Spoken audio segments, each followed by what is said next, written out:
मेरी उल्फत मदीने से यूं ही नहीं, मेरे आका का रोज़ा मदीने में है।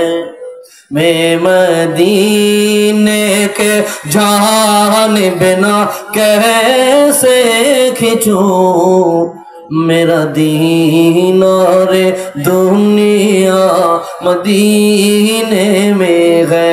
আমার সাথে পড়েন ইয়া রাসূলুল্লাহ ইয়া হাবিব ইয়া রাসূলুল্লাহ ইয়া হাবিবাল্লাহ ইয়া রাসূল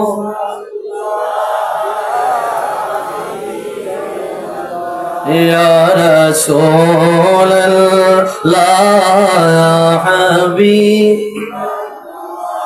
आवाज दिया बोली মারহাবা ভাইরা আমার গজল করার সময় নেই, এখন শেষ করে দিচ্ছি কথাগুলো। হুজুর বললেন তিন জায়গায় আমাকে পাওয়া যাবে, কোথাও যদি আমাকে খুঁজে পাওয়া না যায় তোমরা আমাকে ফুলসিরাতের কিনারায় পাইবা। হুজুর ফুলসিরাতে কি করবেন বলে, ফুলসিরাত পাড়ি দিতে গিয়া আমার উম্মত যদি কেটে কেটে জাহান্নামে পড়ে যায় আমি নবী সহ্য করতে পারবো না। আমি রহমতের হাত বাড়ায় দিব, আমার হাত দিয়া ধরে টান দিয়ে উঠায় জান্নাতে পার করে দিব। আমি কি বলেছি? কিয়ামতের ময়দানের নেতৃত্ব কর্তৃত্ব আমার রাসূল, আমার রাসূলের।